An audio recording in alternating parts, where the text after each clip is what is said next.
7:18, approaching 7:19 in Trinidad and Tobago. As we've been reminding you, tomorrow is the opening day of the Trade and Investment Convention put on by the TTMA, the Manufacturers Association. Opening morning, we are scheduled to be there with Morning Edition from 6 o'clock with all of the business discussion that will be taking place over the next 4 days. And in advance of that, let's find out what's going to be happening as far as information on the Tamana InTech Park, because InvestTT is seeking to attract companies to become tenants at the park. It is expected to be a hub for diversification, for the hopes for those in software development, ICT, animation, financial services, much more coming on board. Lots of discussion about diversification of the economy. And by the way, if you want more information, you can visit their website at www.tamana.com, and they'll also be, as I was mentioning, at tomorrow's TIC. And if you can't wait to hear about it, stay with us right now, because we're joined by Shamal Chandradat Singh, who's the Vice President of Investor Sourcing at InvestTT. Very good morning to you, sir. Good to have you with us. Thanks for joining. Hopefully I'll see you tomorrow as well. But absolutely. As far as the marketing of Tamana InTech Park, what are we talking about here? Great. So just a short about InvestTT as well for people who don't know. Yeah. InvestTT is the National Investment Promotion Agency. So basically we are charged with promoting foreign direct investment and local investment in sectors that are promoted by the government. So we were charged last year with really promoting Tamana InTech Park, which is the new technology park that has been established at Wallerfield. Yeah. So the anchor tenant there is UTT, and there are now currently 21 land lots and a flagship building open for lease. We actually have our first tenant in the flagship building already, ICOR, which is an international call center project.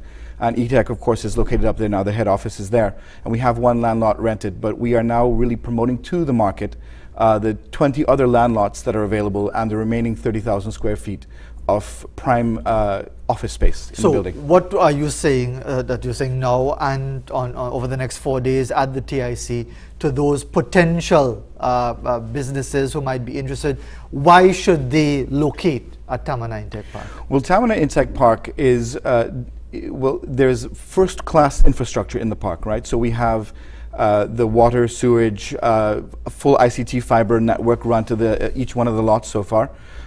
It is prime real estate that it's going to be an emerging city center in the east. So we expect that the development around UTT being an anchor and the students that will be there, plus all of the businesses that are moving into the park, will create really a new urban hub. It's also outside of the traffic ring of Port of Spain per se, which means that the commute into Tamana is much more effective. So definitely in the service industries, the businesses that are in there already, a call center, engineering services company, there's a clear benefit to being in that environment. And when we talk about the whole idea of marketing this at this time, given the state of the economy, is it a difficult sell? Is it a hard sell at this particular time where companies seem to be looking more inward than outward? Well, you know, a lot of people have written in literature about the fact that in a time of sort of economic slowdown is probably the best time, in fact, for businesses to invest. And we do see that a lot of people are seeing the opportunity. So we have a lot of people who are contacting us about locating in the park, both internationally and locally. So I would say that no, you know, really quite the opposite. People are seeing the opportunity now to push that diversification conversation further. So, you know, even in the energy services industry, we are seeing oil and gas services companies that are looking at maybe engineering services in the park. And is there a particular template that is being followed? Because we do have these sorts of parks in many parts of the world. Different jurisdictions use it in different ways to further their own development goals. What is the vision and the strategy behind the development of this particular park? Well, absolutely. You know, eTech, who owns the park, and the government would have done extensive research, visited different parks throughout the world, throughout Central America, Singapore, etc., to see what the economic models were and how best to build Tamana to suit the developmental needs of Trinidad and Tobago. And anchoring UTT on the park, really providing that access to the research and development, but also commercializing the IP that's being generated, or the intellectual property that's being generated out of UTT and even UWI. So really the idea is to now find a model to commercialize the great ideas.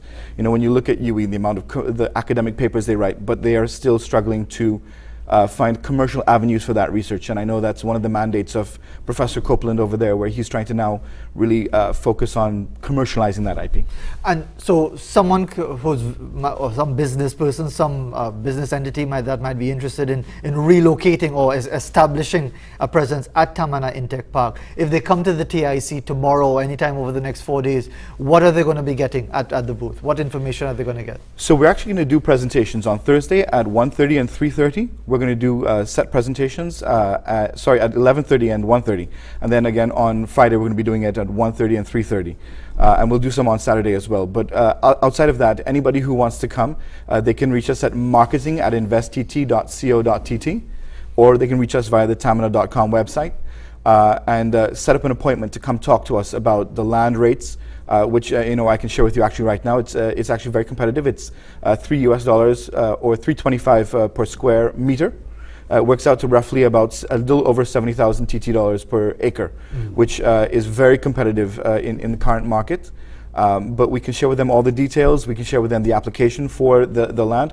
And you know, really any information that they may need to make their investment decision. And in your capacity as Vice President of Investor Sourcing, what is the investment environment like based on what is happening in Trinidad and Tobago, investment from local interests or external? What is the investment environment like from your perspective?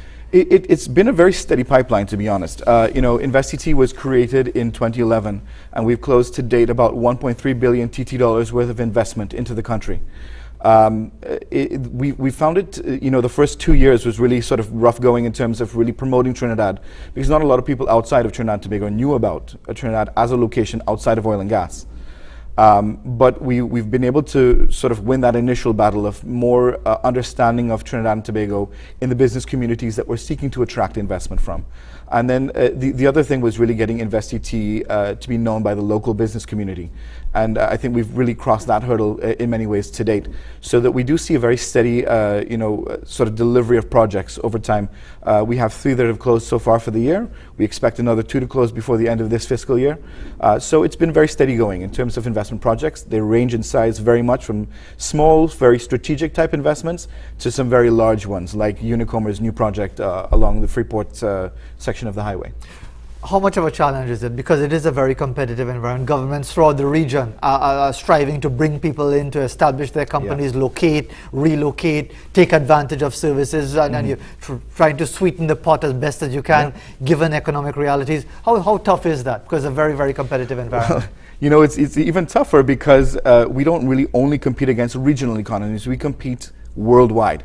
You know, in the project that we got from ICOR, which was initially 300 seats at Tamana and is now expanding to 1,750 seats in 2 locations, we were competing against the Philippines and you know, another Central American market, which means that, you know, it gives you an idea of where we're competing. It's a global competitive you know, situation, and you know, what we've found to be successful is not trying to shove incentives always down the throat of the company, rather to show them how it makes the most amount of economic sense for them to locate here. So we do a lot of primary research. We'll go out to find out exactly what the labor pool is for the project that they're doing.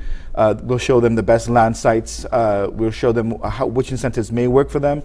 But we comprehensively build a business case for each investor that's coming in, and we find that hands-on sort of approach, where they feel very comfortable with InvestTT as their partner, is the approach that really works the best. And before we conclude, Mr. Chandra, let us remind everybody that InvestTT will be at the TIC from tomorrow, God willing, promoting the Tamana InTech Park. And again, for those who would like to see those presentations, what times are they going to be on once more? So on Thursday, it is 11:30 and 1:30. On Friday, it is at 1:30 and 3:30. And then again, on Saturday throughout the day, we will be making presentations. And the contact information for those who would like to get more information, which they'll obviously get as well when they Definitely. They can reach us at marketing@investtt.co.tt, and that's INVESTT.co.tt, or at tamana.com. Okay, Mr. Chandradat Singh. Thanks very much Pleasure. for joining us, Shyamal Chandradat Singh, involved with Invest TT and more specifically marketing the Tamana InTech Park, which is open for business, and a few companies have already taken advantage of the opportunity. Let's see what transpires when the TIC gets underway tomorrow. And again, a reminder that we are scheduled to be live with Morning Edition tomorrow at the Center of Excellence for the opening session of the TIC 2017 from 6 o'clock tomorrow morning, God willing. Still have half an hour to go on this morning's program, so don't go anywhere as yet. We'll be back right after this break.